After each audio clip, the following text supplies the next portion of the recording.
Mesdames, Mesdemoiselles et Messieurs, merci de suivre la télévision en Nosr 24. Bienvenue au compte de ces journaux.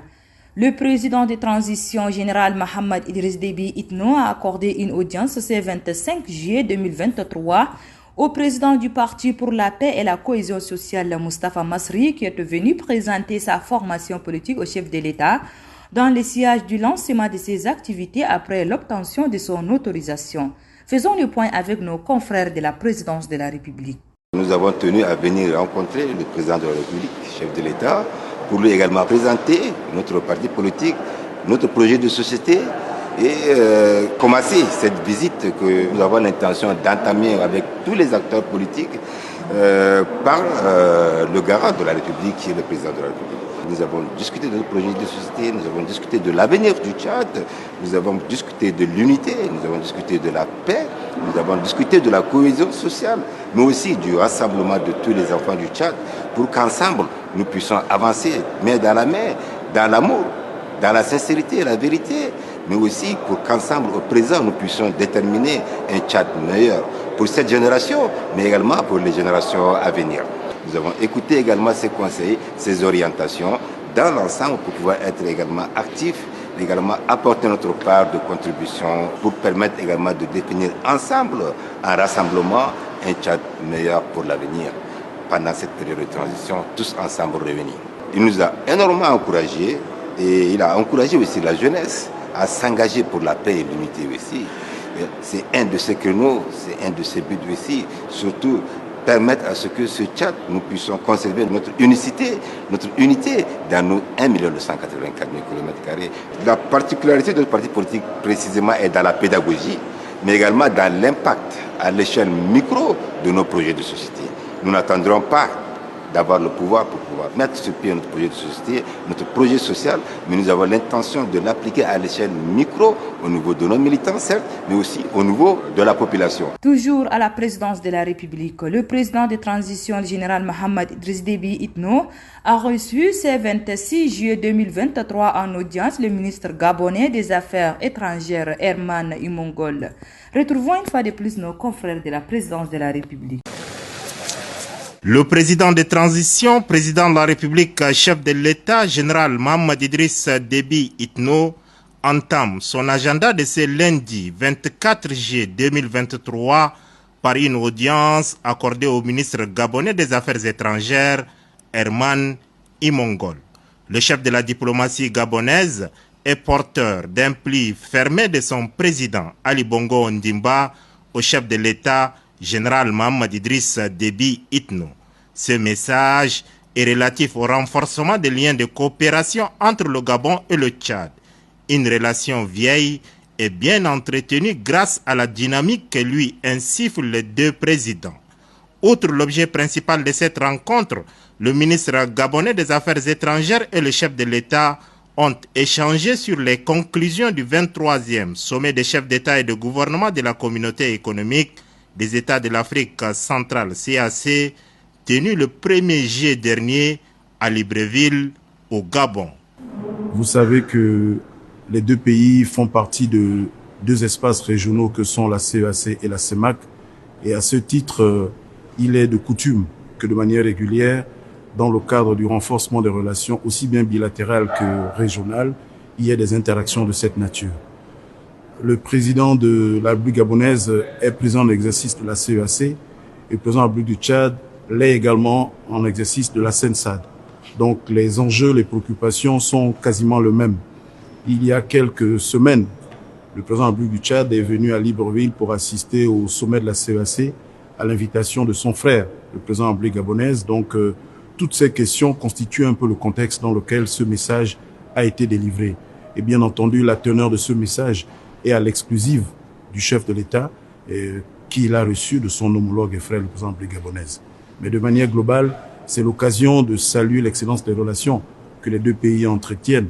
Et en marge de ce sommet de la CEAC à Libreville, j'ai eu le plaisir de signer avec mon homologue, le ministre des Affaires étrangères, la République du Tchad, un accord de coopération qui nous permet de renforcer le cadre juridique des relations de notre pays.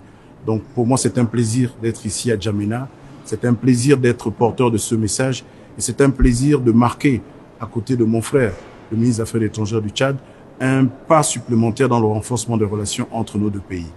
C'est au bout d'une heure de discussion que le ministre gabonais des Affaires étrangères, Herman Imongol, a pris congé du président de transition, président de la République, chef de l'État, général Mohamed Idriss Déby Itno.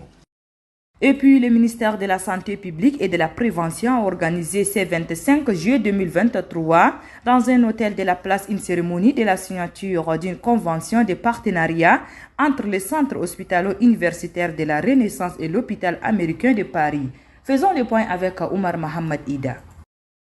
L'objectif de cette signature d'une convention de partenariat liant le centre hospitalier universitaire de la Renaissance et l'hôpital américain de Paris est de promouvoir le développement des programmes spécifiques de collaboration en matière de formation chirurgicale. Cette cérémonie a vu la présence du représentant du ministre de la Santé publique et de la Prévention, du directeur général du centre hospitalier universitaire de la Renaissance, ainsi que du directeur commercial de l'hôpital américain de Paris et d'autres invités venus pour la circonstance. Dans son mot de bienvenue, le directeur général du centre hospitalier universitaire de la Renaissance, Fandebne, a salué la présence de tous avant de situer l'importance de cette signature. Cette requalification de 2019 vise à renforcer les missions statutaires de l'établissement, à savoir être une référence nationale en matière de prestation de soins curatifs, préventifs, promotionnels et réadaptatifs, servir des sites appropriés pour la formation pratique des étudiants en médecine à travers une organisation adéquate des services techniques et enfin promouvoir la recherche opérationnelle en santé. Dans son allocution, le représentant du ministre de la Santé publique et de la Prévention, Dabsou Guidaoussou, a félicité les responsables du centre hospitalier universitaire de la Renaissance pour leur initiative à travers cette convention de partenariat. Je vous encourage fortement par rapport à cette initiative et réitère le soutien du département de la santé publique pour la bonne marche de cette coopération entre l'hôpital américain de Paris et le CHU La Renaissance, et c'est là afin de promouvoir le développement des programmes spécifiques de collaboration en matière de formation chirurgicale organisée en général au CHU La Renaissance dans le cadre du présent projet dénommé Medical Talents. Notons que la photo des familles a mis terme à la cérémonie. Dans une interview accordée à notre reporter du RIE Abdoulaye Dido, le traducthérapeute Asegbe Ametebe parle ici de l'importance des soins qui se font à base des plantes médicinales. Suivez-le. De nos jours, nous avons constaté qu'il y a beaucoup de maladies qui sont souvent à la base de ces choses, qui empêchent souvent les femmes de concevoir. Par exemple, prenons le cas au niveau de la femme, nous allons parler des infections vaginales. Quand on dit des infections vaginales, on parle au fait des levures. Quand on parle des levures, nous avons par exemple les femmes qui présentent souvent des pêches blanches, des pêches jaunes, des pêches caillées. Et excusez-moi beaucoup même pour le terme, mais il y a d'autres femmes qui sont obligées de gratter beaucoup le sexe. Même parfois, même, on voit même que le sang sort. Donc vous voyez, quand vous avez ces genres de maladies, ce sera très difficile pour vous de pouvoir concevoir.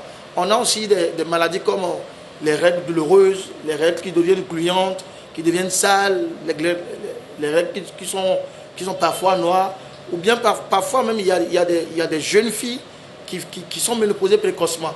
Quand on dit la ménopause précoce, c'est lorsque les règles sont arrêtées.